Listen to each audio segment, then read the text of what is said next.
Hi, everyone. I am going to be reading chapter 7 onwards. For the book, Saving Winslow. Alrighty, so chapter 7, Avoid the Ball. Louis missed his brother Gus and wished he had not joined the army, even though it was what Gus had most wanted to do, and everyone was so proud of him.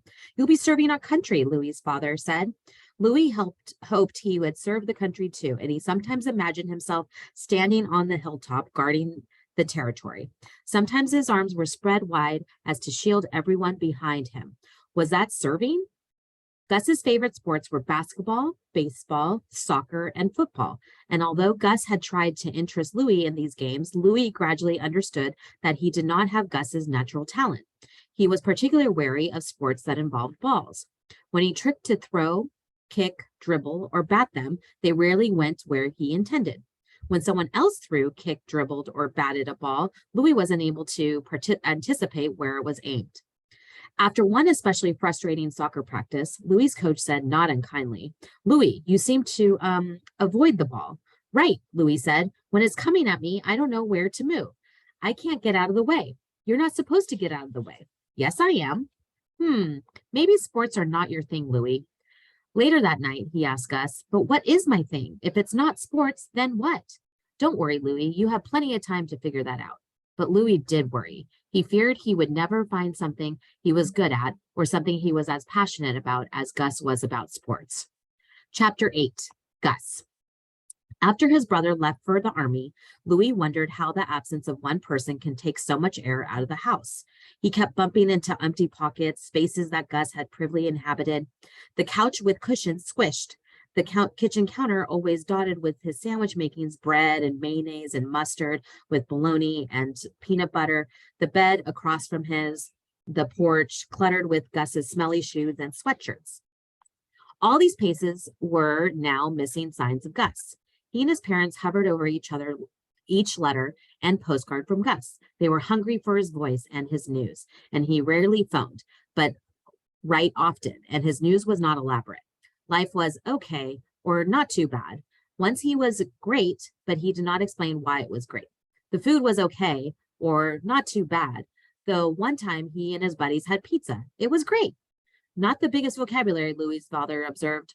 At first, Gus had signed his letters simply Gus. Then it was "Miss you, Gus." But lately, each letter closed with the same 3 words. "Remember me, Gus." Of course they would remember him, Louis always thought when he wrote that signature. What a crazy thing to say. But it made him worry about Gus. And now, when Louis was holding Winslow, coaxing him to drink, wishing him stronger, he hoped that if Gus were sick or injured or someone would watch over him. Chapter 9, What's the Point?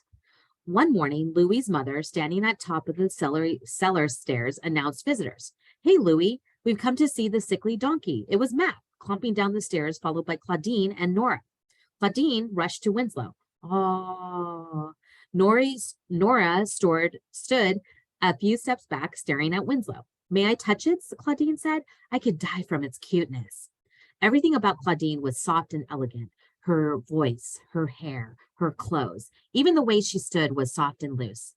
Nora, however, did not appear soft. She looked as she crawled out of the shed in dirty jeans and an oversized black coat and rather large black rubber boots. Her hands and feet seemed too big for the rest of her. Nora did not say "aw" when she saw Winslow. She said "ick." She looked around the basement at the stones wall and concrete floor, at the buckets and hoses and rakes stacked in one corner, at the narrow cot, at Winslow's pile of hay, and then at Winslow. "What you got that thing here for? You sure it's a donkey?" "Doesn't look like a donkey. Looks like a possum goat." "A possum goat? What's that?" Louis asked. "A thing that looks like a possum married a goat and had a baby that came out like that." "Don't mind Nora," Claudine said in her soft voice. "That's the way she just talks." "Don't mind Claudine," Nora added. "That's the way she talks." Mac lifted Winslow from Louis's arm and steadied him. "Gaining a little weight since I first saw him, isn't he? Still pretty spindly. Eyes are better though, brighter. Maybe he's going to make it." "Of course he's going to make it," Louis said, even though he was not sure from day to the next. He felt it would be betraying Winslow, though, if he had not believed Winslow would make it. "Little thing like that," Nora said, "doesn't seem half alive to me." "He's still new," Louis said. He didn't know why he said that. It sounded dumb to him the minute it came out of his mouth. Some newborn struggled to get going.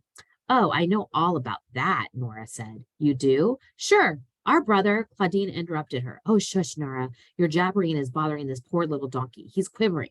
I'm not jabbering, and I'm not bothering this poor possum goat, Nora looked Louis in the eye. Our brother was born 2 months early. So was I, Louis said. I was a pitiful, scrawny, struggling thing. Nora touched Louis's arm with one finger. But you made it. Oh. It was surprising, Louis thought, how much one simple sentence could affect your opinion of someone. Did you want to hold Winslow? He asked Nora. Nope. What's the point? Claudine nudged her sister. Cut it out, Nora. Don't be mean. I'm not being mean. I don't see the point of holding that thing if it's going to die anyway. Chapter 10. Freeze that scene. One time in the middle of summer, a year or two earlier, Louis was walking down the road on his way into town. He stopped near a batch of tall sunflowers blooming inside a white fence. It seemed like a painting to him. Those bold, golden sunflowers against that white fence, or an overhead a pure blue sky with white clouds drifting along. Louis wished he could freeze that scene. Then, as he stood there perfectly still, a bird floated down and landed on one stalk. The bird was a deeper blue than the sky. What shade was that? Instantly, the name indigo bunting came to his mind. He might have seen a bird by the name in the book, but he couldn't think when or where that might have been. And now the scene appeared more to him. An indigo bunting atop a golden sunflower made a fence and beneath a white blue sky with drifting white clouds. He felt surprisingly helpy standing there. On he went into town to buy bread and milk. Before he went to the store, he passed the small park, and on one bench near the walkway lay a disheveled, thin man in a tattered army jacket. He appeared to be asleep. One arm was across his chest, and the other hung low to the ground. The man wasn't shaven, his hair long and straggly, and his clothes filthy. Would I want to freeze the scene, Louis wondered, the scene of the unkempt thin man in a tattered army jacket of the blue wooden bench on the green grass near the gray walkway. As Louis moved on, he thought he didn't have a choice. The scene, for whatever reason, was already frozen in his mind. On his way back home, Louis slid a small brown bag next to the bench. In the bag were 2 rolls and a candy bar. It was odd, Louis thought now, as he held Winslow trembling in his arm, the smell of milk and formula on his face. It was odd that what floated into his mind were both scenes. The indigo bunting atop a sunflower beneath a blue sky, and a thin man on a park bench.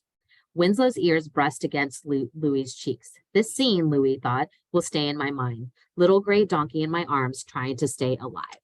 And that is my reading. I hope everyone enjoyed. Thank you.